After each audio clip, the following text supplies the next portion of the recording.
Bismillahirrohmanirrohim. Assalamualaikum warahmatullahi wabarakatuh.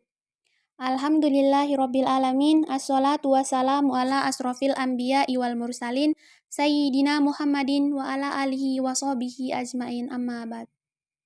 Pertama-tama, marilah kita panjatkan puja dan puji syukur atas kehadirat Allah Subhanahu wa taala yang telah memberikan waktu dan kesempatan kepada kita semua sehingga kita masih bisa mengikuti kuliah ini dalam keadaan sehat walafiat. Tak lupa pula, sholawat serta salam kita aturkan kepada junjungan kita, Nabi besar Nabi Agung Muhammadin Shallallahu Alaihi Wasallam, yaitu seorang Nabi yang menghantarkan umatnya dari alam zahiliyah atau alam kegelapan menuju alam yang penuh dengan cahaya-cahaya Islami yang insya Allah kini dan untuk selama-lamanya. Kami dari kelompok 1 akan mempresentasikan hasil diskusi kami dengan judul Manajemen Krisis Public Relation dengan beranggotakan Nurul Amalia Sari dengan NIM 191231018, Nailus Sobiroh dengan NIM 191231027, Hasifah dengan NIM 191231030. Berikut hasil presentasi kami. Manajemen krisis. Manajemen krisis adalah pendekatan profesional untuk menangani krisis yang muncul dalam organisasi dan orang-orang terkenal. Manajemen krisis merupakan salah satu bidang khusus dari seni hubungan masyarakat. Untuk itu, para konsultan hubungan masyarakat dilatih agar memiliki pengetahuan mengenai seni manajemen krisis. Krisis dalam konteks hubungan masyarakat adalah peristiwa yang mengundang liputan media negatif dan mengganggu aktivitas bisnis sehari-hari dan menimbulkan guncangan atau konflik yang sangat menegangkan dalam lingkungan yang tidak bersahabat. Pembahasan yang pertama yaitu isu vs krisis. Kita perlu membedakan terlebih dahulu antara isu atau masalah dan krisis. Perbedaan ini bisa dipahami berdasarkan 5 parameter seperti kecepatan, permukaan, pengawasan, struktur, dan sikap. Krisis terjadi dengan cepat, tiba-tiba, dan menuntut pengawasan ketat. Sementara sebuah isu berkembang secara bertahap dan menghasilkan sikap yang berbeda pada banyak orang. Struktur organisasi menjadi kaku selama krisis. Di sisi lain, jika terjadi isu menjadi cair, sementara sikap harus reaktif maksudnya, dalam situasi krisis. Sedangkan dalam kasus isu, sebuah organisasi harus bersikap proaktif. Praktisi humas juga harus memahami hubungan keduanya. Krisis dan isu bukan dua entitas yang berbeda, tetapi mereka memiliki hubungan yang dalam. Jika sebuah isu dalam organisasi tidak dikelola secara cepat, maka bisa mengakibatkan krisis. Dengan kata lain, ketika sebuah isu meningkat dan dibiarkan begitu saja atau penanganannya tidak efektif, maka akan berkembang menjadi sebuah krisis. Kita bisa mengkategorikan krisis berdasarkan pada sebab kemunculan atau berdasarkan waktu peringatan atau warning time. Krisis, sebagaimana aktivitas bisnis memiliki siklus hidup. Lama singkatnya setiap fase hidup akan sangat tergantung pada efisiensi manajemen dalam menghadapi krisis. Adalah tanggung jawab manajemen untuk menyelesaikan krisis dengan menggunakan sebuah sumber daya yang dimilikinya. Berikut ini mengurangi kategori utama sumber bencana public relation menurut MC Susker Gary. Yang pertama itu kehendak Tuhan. Bencana alam seperti tsunami yang menyebabkan krisis kehidupan nyata yang tak terduga. Media seringkali menggambarkan bahwa kejadian tersebut adalah public relation bagi peristiwa, maksudnya bagi pariwisata atau bahkan untuk pemerintah negara yang terlibat. Yang kedua, operasional bisnis. Aktivitas perusahaan yang tidak semestinya atau misalnya melanggar aturan atau norma dalam masyarakat dapat berdampak negatif pada kelompok pemangku kepentingan tersebut. Jika perusahaan tidak dapat mengkomunikasikan operasi bisnis dengan baik kepada khalayak, maka akan dapat merusak citra perusahaan tersebut. Yang ketiga, pergerakan perusahaan.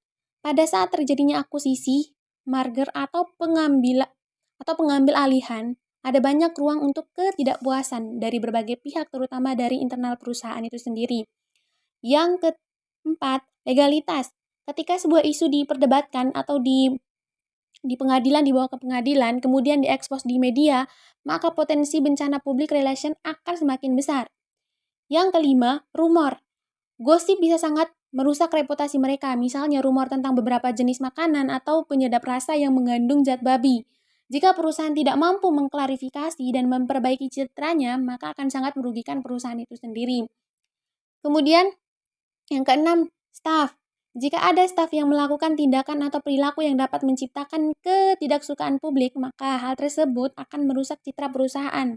Apalagi jika tindakan staf tersebut viral di media sosial. Yang ketujuh, skandal.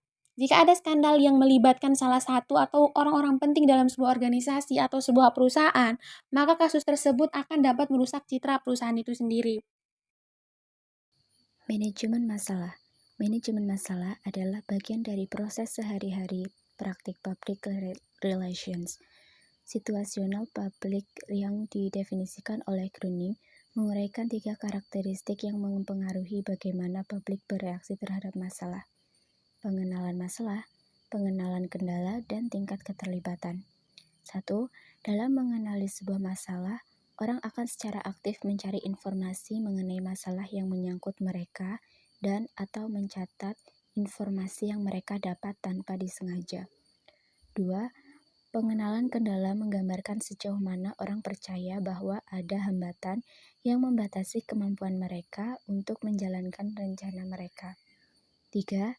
Tingkat keterlibatan berarti sejauh mana seseorang merasa terhubung dengan situasi tertentu dan akan menentukan apakah mereka cenderung bertindak atau tidak. Perencanaan krisis. Krisis bisa datang entah dari mana dan kapan saja. Krisis bisa terjadi karena adanya bencana alam, kesalahan manusia, dan kecelakaan industri. Hal yang paling berbahaya dalam krisis adalah sudah tidak mengetahuinya atau tidak mempersiapkan diri untuk menyambutnya. Penyebab alami sulit dikendalikan karena terjadi tanpa diduga. Namun, penyebab lainnya dapat dihadapi dengan perencanaan yang tepat. Ada beberapa konsekuensi dari terjadinya krisis dalam organisasi, misalnya kerugian finansial, meningkatnya biaya keamanan dan asuransi, serta citra perusahaan yang goyah di mata pelanggan. Selain itu, kerugian besar juga dapat dialami dari segi ketenagakerjaan. Trauma psikologis atas kejadian yang tidak menyenangkan di tempat kerja dapat mengakibatkan penurunan produktivitas, peningkatan absensi, dan peningkatan klaim kompensasi pekerja. Pendekatan yang paling aman adalah dengan melakukan pencegahan krisis. Dalam penanganan krisis, persiapan dan antisipasi yang efektif merupakan pertimbangan utama. Namun, tentu saja, terkadang krisis akan tetap terjadi bahkan ketika semua persiapan tersebut telah dilakukan. Untuk itulah, setiap perusahaan membutuhkan sebuah rencana agar mampu menangani krisis dengan cepat dan efektif. Berikut ini adalah tahapan dalam rencana komunikasi krisis. 1. Mengidentifikasi langkah-langkah untuk mengumpulkan informasi tentang situasi. 2. Menunjuk tim krisis yang akan bertanggung jawab untuk menangani krisis itu sendiri. 3. Menunjuk juru bicara yang mana biasanya orang tersebut berperan sebagai titik kontak antara tim krisis dan media. 4. Mengidentifikasi audien utama seperti pelanggan, karyawan, vendor, dan media.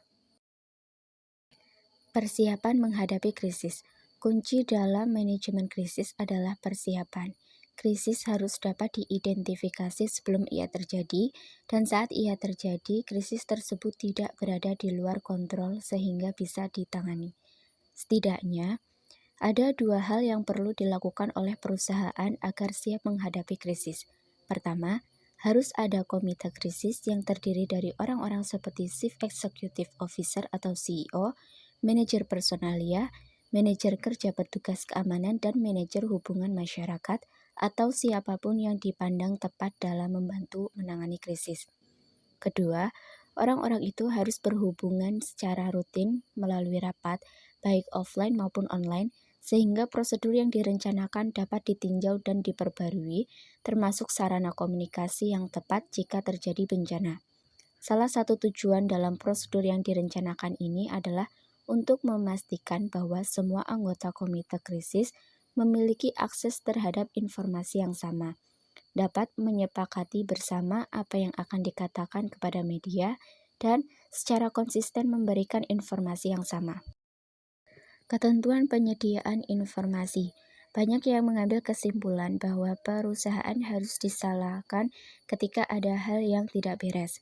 Seringkali publik menunjukkan rasa permusuhan dan prasangka. Perusahaan seringkali dituduh bersikap apatis dan lalai dalam kasus-kasus ekstrim.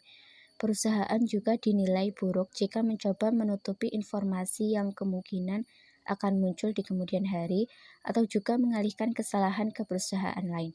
Oleh karena itu, perusahaan perlu memiliki aturan mengenai penyediaan informasi sekaligus cara menyediakannya.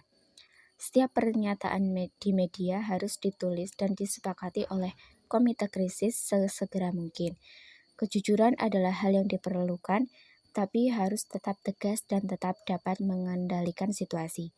Semuanya tergantung pada kemampuan manajer hubungan masyarakat dalam memuaskan dan meyakinkan perwakilan media.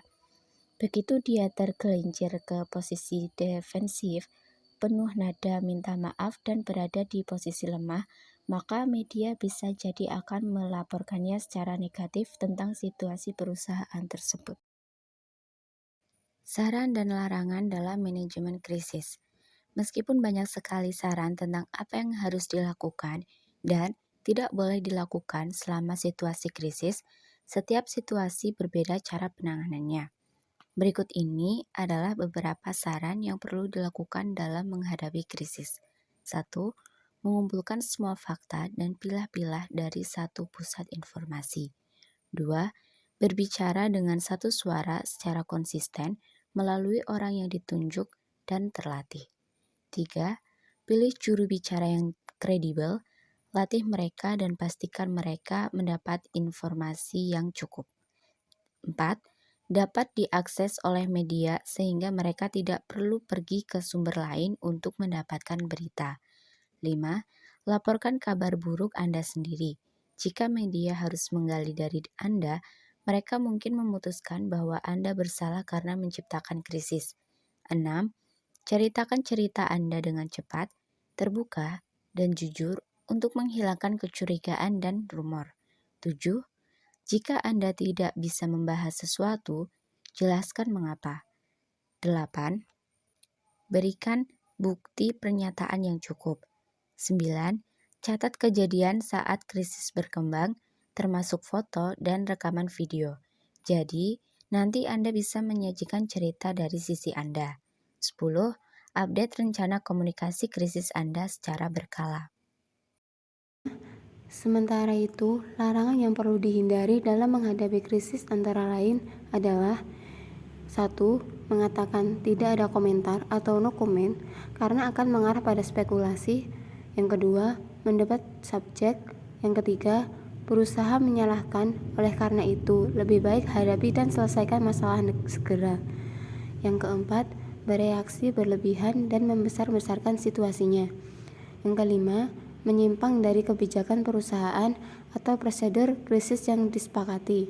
Yang keenam, membuat pernyataan off the record. Faktor-faktor penyebab krisis. Krisis tidak dapat diprediksi datangnya.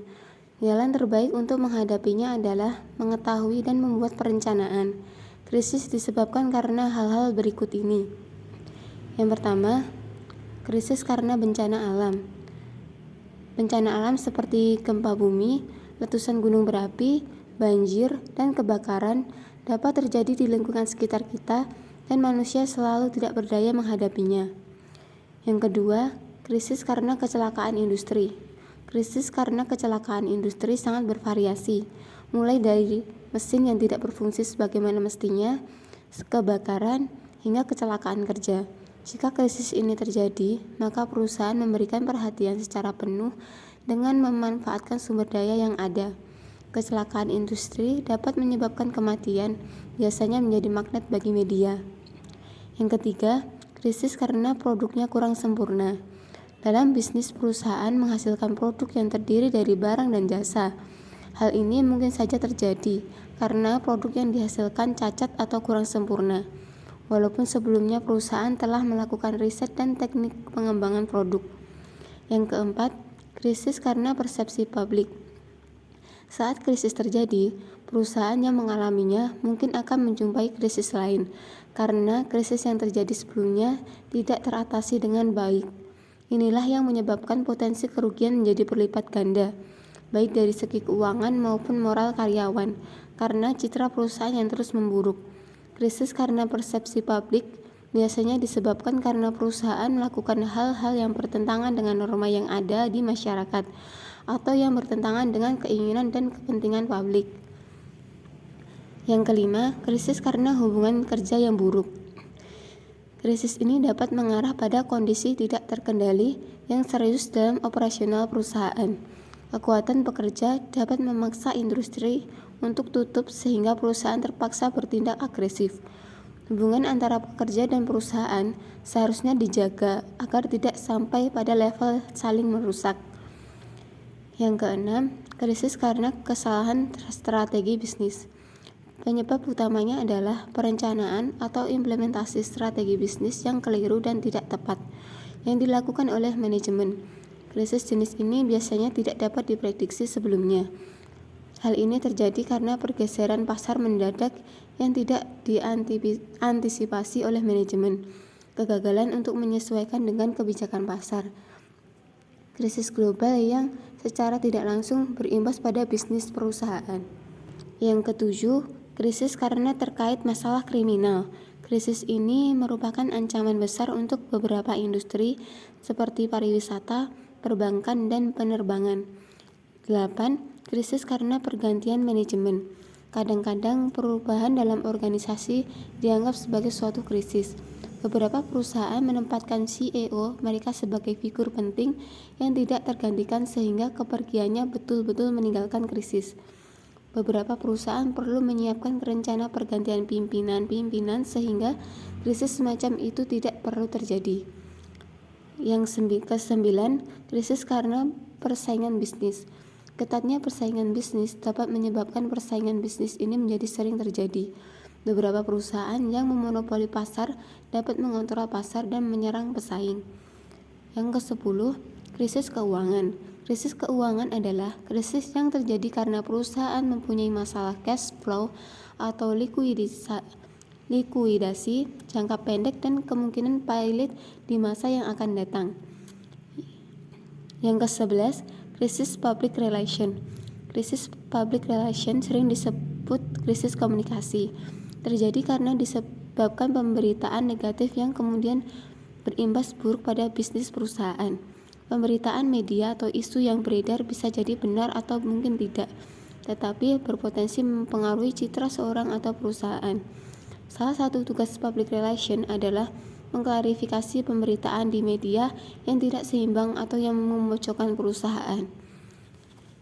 Yang terakhir, krisis strategi.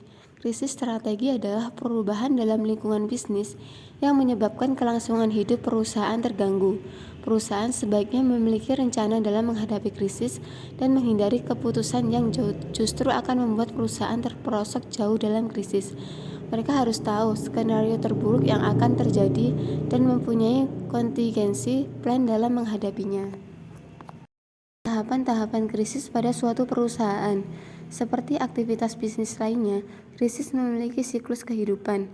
Lamanya untuk masing-masing tahapan tergantung dari beberapa efisien manajemen menghadapi krisis tersebut. Manajemen bertanggung jawab untuk mencari pemecahan masalah dari krisis yang timbul dengan menggunakan berbagai cara yang mungkin dilakukan. Ada 5 tahapan dalam siklus hidup krisis yang harus dikenal dan dipahami. Yang pertama, tahap pre-krisis atau sebelum krisis. Tahap ini adalah kondisi sebelum sebuah krisis muncul. Benih krisis sudah ada sehingga jika muncul suatu kesalahan yang kecil saja, krisis dapat terjadi. Benih yang timbul pada tahap ini biasanya tidak diperhatikan karena beberapa aspek dalam perusahaan memang penuh resiko. Selain itu, perusahaan tidak mempunyai perencanaan menghadapi krisis. Yang kedua, tahap warning atau peringatan. Tahap ini dianggap sebagai salah satu tahap yang paling penting dalam daur hidup krisis. Di dalamnya, suatu masalah untuk pertama kalinya dikenali, dapat dipecahkan, diakhiri selamanya atau dibiarkan berkembang menuju kepada kerusakan yang menyeluruh. Krisis dapat dengan mudah muncul pada tahap ini karena ketakutan menghadapi badai atau masalah dan menganggapnya tidak ada. Reaksi yang umum terjadi pada tahap ini adalah kaget, menyangkal, dan pura-pura merasa aman. Yang ketiga, tahap akut atau akut. Pada tahap ini, krisis mulai terbentuk. Media dan publik mulai mengetahui adanya masalah. Jika krisis sudah sampai pada tahap ini, perusahaan tidak dapat berdiam diri karena sudah mulai menimbulkan kerugian. Saat inilah berbagai dokumen dan modul untuk menghadapi krisis harus dikeluarkan dan digunakan. Saat-saat seperti ini dapat diketahui apakah para staf telah dibekali pengetahuan mengenai manajemen krisis atau tidak. Jika tidak, maka sudah terlambat bagi manajemen untuk memulai dan menyelesaikan masalahnya. Yang keempat, tahap clean up atau pembersihan. Saat masalah melewati tahap warning tanpa diselesaikan, maka kerusakan perusahaan mulai timbul. Inilah waktunya untuk memulihkan perusahaan dari kerugian. Setidaknya menyelamatkan apa saja yang tersisa, baik sisa produk, jika dapat diaplikasikan, reputasi, citra perusahaan, kinerja, dan lini produksi. Saat pemulihan, perusahaan harus menghadapi hal-hal yang terkait dengan hukum, media, tekanan publik, dan litigasi. Tetapi hikmah yang dapat diambil yaitu perusahaan dapat melihat bagaimana suatu krisis akan timbul, bagaimana menghadapi krisis, dan memastikan krisis tidak pernah terulang lagi. Yang kelima, tahap post-krisis, sesudah krisis. Perusahaan seharusnya bereaksi saat suatu krisis muncul di tahap warning. Jika sejak awal tidak dihentikan, krisis akan terjadi. Namun jika perusahaan dapat menenangkan kembali kepercayaan publik dan dapat beroperasi kembali dengan normal, maka secara formal dapat dikatakan krisis telah berakhir. Selanjutnya, studi kasus. Merpati Nusantara Airlines adalah salah satu maskapai penerbangan nasional yang sahamnya dimiliki sebagian besar oleh pemerintah Indonesia. Berdiri pada tahun 1962, Merpati memiliki pusat operasi di Jakarta. Maskapai ini mengoperasikan jadwal penerbangan domestik dan juga internasional ke daerah Timur Timur dari pusatnya di Bandara Internasional Soekarno-Hatta. Pada 1 Februari 2014, Merpati menangguhkan seluruh penerbangan dikarenakan masalah keuangan yang bersumber dari berbagai hutang. Disinyalir Merpati membutuhkan 7,2 triliun rupiah untuk dapat beroperasi kembali. Menteri Badan Usaha Milik Negara atau BUMN Dahlan Iskan secara resmi menyatakan situasinya kini sudah menentukan agar Merpati tidak beroperasi kembali karena kerusakannya akan lebih besar apabila perusahaan ini diteruskan. Walaupun dililit hutang, on-time performance atau penilaian penerbangan tepat waktu, Merpati mengungguli Air Asia.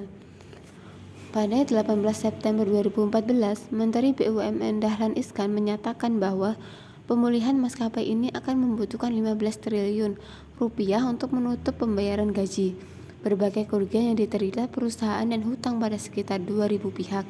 Dahlan Iskan menyatakan bahwa rencana untuk menghidupkan kembali maskapai ini sudah menemui jalan buntu karena restrukturisasi aset dan rencana penjualan tidak menguntungkan lagi. Rencana penjualan fasilitas pemeliharaan Merpati dinilai berkisar pada harga 300 juta rupiah. Namun, Ketua Komisi Pengawas Persaingan Usaha atau KPPU, M. Nawir Messi, menilai bahwa penutupan maskapai ini lebih kepada masalah politik dan bukan karena harga. Itu dia hasil presentasi dari kelompok kami. Lebih dan kurangnya kami mohon maaf karena kesempurnaan kembali lagi hanya kepada Allah dan kekurangan milik kami pribadi. Saya mewakili teman-teman kelompok 1 mengucapkan terima kasih dan wassalamualaikum warahmatullahi wabarakatuh.